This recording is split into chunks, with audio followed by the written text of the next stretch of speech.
I work on a haunted farm. There are 4 rules that must be strictly followed. The interview. The now hiring sign was sun-bleached and crooked, but it was the only one for miles. I'd driven past this place a dozen times, Sanders Hollow Farm, a sprawling property of weathered barns and fields that looked like they hadn't seen a crop in decades. I was desperate. My last job had messed me over with unpaid wages. My car's transmission sounded like a dying animal, and the motel I'd been crashing at was charging by the hour after 6 p.m. The woman who interviewed me, Mrs. Sanders herself, sat behind a desk covered in leather-bound ledgers that looked older than her. She didn't smile once. "You understand this is live and work," she said, her voice dry as old parchment. "We have particular needs here." "Like what?" "Structure, order, respect for the property and its history." Her eyes never left mine. "There are rules, 4 of them. They're non-negotiable." I shrugged. Rules sounded fine to me. She slid a paper across the desk. I read it. The 4 rules of Sanders Hollow. 1. Never enter the east wing after midnight. 2. All doors must be locked from the inside before you sleep. 3. Do not disturb anything in the cellar. 4. If you hear singing, stay in your room. I looked up. That's it. The rules exist for a reason. Mrs. Sanders stood abruptly. "You start tonight. Room 7 in the main house. Dinner at 6. Before I could ask another question, she was gone, leaving me standing alone in an office that suddenly felt much colder. The first night. The main house creaked like a ship in a storm. My room, room 7, was at the end of a hallway that smelled like mothballs and something else I couldn't place. Something sweet, almost like decaying flowers. I dropped my bag on the bed and noticed it immediately. A photograph on the nightstand. A family portrait from what looked like the 1920s. A stern-looking man. A woman with the same cold eyes as Mrs. Sanders. And 3 children. The youngest, maybe 6 or 7, was partially cut out of the frame. I picked it up to get a better look when I heard it. Singing. High-pitched childish voices coming from somewhere downstairs. A lullaby in a language I didn't recognize but somehow understood the words. Sleep now, sleep deep, while shadows creep. Rule number 4 flashed through my mind. I sat back down on the bed and waited for it to stop. It didn't. The other worker. Morning came with the sound of someone screaming. I bolted out of bed, heart pounding, only to find a middle-aged man in overalls standing in the hallway, his face pale as milk. "What the heck?" he breathed. "You're the new one?" "I'm Alex. You okay?" He laughed, a sharp, brittle sound. "Yeah, just found another dead bird. 3rd one this week." He ran a hand through his hair. "Name's James. I handle the grounds here. Well, I try to." "What do you mean, dead bird?" "Exactly what it sounds like." He gestured toward the stairs where feathers littered every step, still wet with something that definitely wasn't water. "They're everywhere in the mornings. Never see 'em die, though. Just find 'em." We stared at each other. "Welcome to Sanders Hollow," James said quietly. "Try not to mess it up too bad." The East Wing. Mrs. Sanders caught me wandering near the East Wing around noon. "Remember rule number 1?" she asked, appearing from behind a barn like she'd materialized there. "I haven't gone in, but you were looking." She tilted her head, studying me with that unnerving intensity. "Why?" "It's just, it looks different. The rest of the place is falling apart, but that wing looks almost new." "That's precisely why you must stay out." Her voice dropped to something close to a whisper.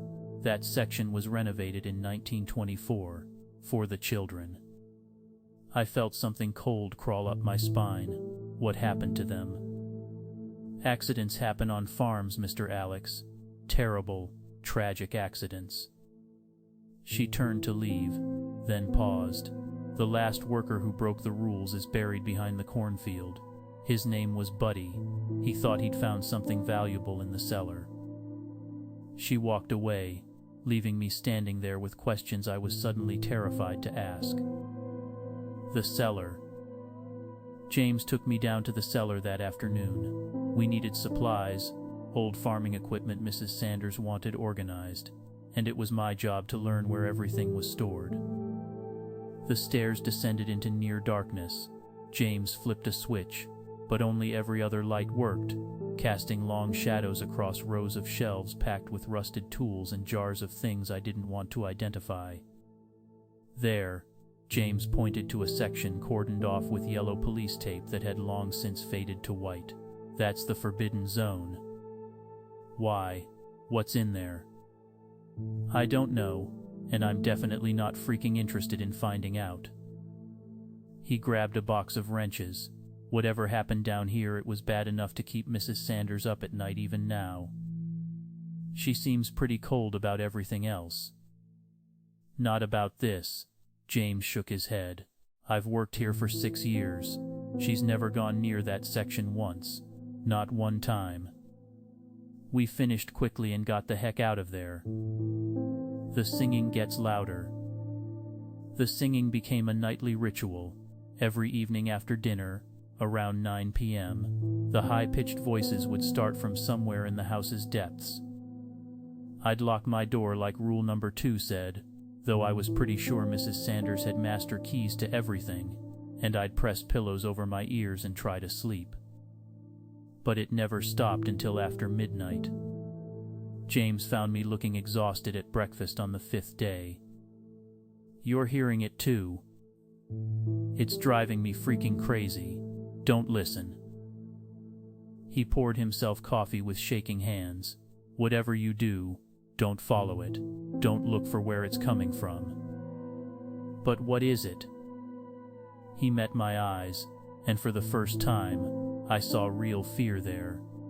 That, he said quietly, is what makes this place haunted. The photograph changes. I noticed it when I was packing to leave for good. I decided to quit this job after one more paycheck. The photograph on my nightstand had changed. The youngest child, the partially cut out one, was now fully visible in the frame, but her eyes were different. They followed me as I moved, and they weren't the same color as before. They were black, completely black. I grabbed the photo and rushed downstairs to find Mrs. Sanders. She was waiting for me in the office, sitting exactly where she had during my interview. You're leaving. I'm freaking leaving. This place is haunted. She nodded calmly. Yes, I told you there were particular needs here. How long? My voice cracked. How long has it been like this? Since 1924, she stood, walking to the window that overlooked the east wing. The Sanders children died during a renovation gone wrong. The master of the house, my grandfather, sealed them in the walls to contain their spirits. It worked, mostly. But sometimes they get out, sometimes. She turned back to me, and for the first time I saw something like pity in her expression. The singing is them trying to lure people closer, to let them out. That's why you must never leave your room when you hear it. My hands were shaking as I held up the photograph. The picture changed. Did it? She looked at it briefly, then back at me. Pictures don't change, Mr. Alex. Reality does. And here, reality is very flexible. James breaks rule number 2. I heard the scream around 3 a.m. It came from James's room, room 12, on the other side of the house. I bolted from my bed and ran down the hallway to find his door wide open. James was standing in the middle of his room, staring at his hands. They were covered in something dark and wet. James? He didn't answer. He just kept staring at his palms like he'd never seen them before. I stepped closer and saw the blood on the floor. It led from his bed to his desk, and then continued out into the hallway toward the stairs. Following it downward, toward the cellar. The cellar's secret. Mrs. Sanders wouldn't let me go after him. She locked the front door and stood between me and the stairs, her face grim. James made his choice. What do you mean? We have to help him. He broke rule number 2. Her voice was ice. He left his door unlocked while he slept, and now the children know where to find him. I could hear it then, singing echoing up from below, but this time, underneath the childish voices, I heard something else. James screaming. Play! I grabbed her arm. You can't just let him die. She looked at my hand on her sleeve with cold disdain and shook me off. The cellar has been sealed for 96 years. If he opens it, she paused, choosing her words carefully, the singing will never stop again. The screaming stopped abruptly. Silence, then the sound of something heavy being dragged across stone. Mrs. Sanders finally moved, walking calmly to the cellar door and locking it from the outside with a massive iron padlock. That's it then, she said quietly. We'll need to call someone in the morning. The East Wing at midnight. I couldn't sleep after that, couldn't stop thinking about James, about what might have happened down there, about those children singing their awful song. Around midnight, I did something stupid. I went to the East Wing. The door was unlocked. Of course it was. Why would Mrs. Sanders lock a place people weren't supposed to enter anyway? That would be too obvious. Inside, everything was pristine. New wood, fresh paint, expensive furniture covered in sheets.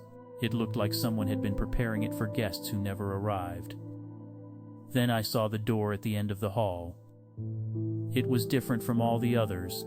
Black wood with a brass handle that gleamed in the moonlight streaming through a window, and carved into the doorframe were words.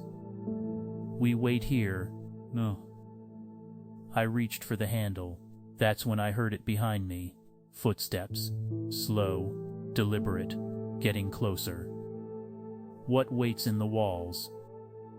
I spun around to find Mrs. Sanders standing at the far end of the hallway, but she wasn't alone. There were shapes behind her, small, child-sized silhouettes that moved independently but never fully into the light, and they were singing again. Their voices harmonizing now in English. Come play with us, forever and ever. What are you? I whispered. Mrs. Sanders smiled, a terrible broken thing. I'm a prisoner, her voice echoed strangely, like two people speaking in unison, just like you'll be if you open that door. The children stepped forward into the moonlight. Their faces were pale as bone, their eyes those same black voids from the photograph. Their clothes were old-fashioned, lace dresses and knickerbockers, rotten with age but somehow still pristine on their forms. Every generation, Mrs. Sanders continued, the farm needs a new warden, someone to maintain the rules, to keep people away from the East Wing, to make sure the door stays closed. You're lying, am I? She tilted her head, and for just a moment I saw another face beneath hers, younger, terrified, a girl around 8 years old with the same black eyes as the children. When you entered this property, she said, her voice cracking now like reality itself was breaking apart, you became part of it. The rules aren't for your protection, they're for ours. The choice. The youngest child, the one from the photograph, stepped forward. She held something out toward me, a key, old and tarnished. Open the door, she said in a voice far too old for her body, and we all go free. What happens if I don't? Mrs. Sanders's form flickered between adult and child again. Then you take my place. You become the warden. You enforce the rules until someone else comes along who's foolish enough to break them. I looked at the key in the little girl's outstretched hand. If I took it, opened that door, what then? Would the children finally move on, or would something worse be released? But if I didn't, I'll be trapped here forever. Forever is a long time, Mrs. Sanders agreed, but someone has to do it. The children began singing louder, their voices rising in intensity as they pressed closer. Choose now, choose soon. The truth about Buddy. I grabbed the key from the child's hand and ran. Behind me, I heard Mrs. Sanders scream, both her voices merging into one sound of pure rage, and the children shrieking in fury as they gave chase. I didn't go back to my room or down to the cellar. Instead, I ran toward the only place I hadn't explored yet, the barn where James said Buddy was buried. The ground behind the cornfield was soft and easy to dig. Within minutes, I'd unearthed a wooden coffin barely 6 feet under. Inside wasn't bones, it was Buddy, perfectly preserved but clearly dead, sitting upright with his eyes open, and in his hand was another key identical to the one burning in my palm. I heard footsteps behind me and spun around to find Mrs. Sanders, but she'd stopped at the edge of the cornfield like there was an invisible barrier preventing her from crossing. You can't come out here, I realized aloud. She snarled, a sound that shouldn't have come from a human throat, and pressed against something I couldn't see. Buddy broke rule number 1, she hissed. He entered the east wing after midnight and opened the door, but he was strong enough to fight them off, to seal it again, so we buried him here, in consecrated ground, to keep him from crossing over completely. So he's, what, stuck? Between? She laughed bitterly. Just like I'm stuck maintaining this place. Just like you will be if you don't open that door and free us all. The door opens. I stood in front of the east wing's black door again, holding both keys, Buddy's and the child's. Mrs. Sanders watched from the hallway entrance, her form now flickering rapidly between ages, barely holding herself together. This is your choice, she said, her voice fragmenting into multiple echoes. Free us all, or imprison yourself. The children had vanished somewhere in the house, but I could still hear them singing faintly, a sound that seemed to come from inside the walls themselves. I thought about James, dragged screaming into the cellar, about Buddy, buried alive in unconsecrated ground, about Mrs. Sanders, trapped here for decades maintaining rules that bound her as much as anyone else. And I thought, maybe they deserve freedom more than I deserve peace of mind. I slid both keys into the lock and turned them simultaneously. The door swung open easily, revealing not a room but a staircase descending down into darkness. From below came light, not candlelight or electricity but something older, pulsing like a heartbeat.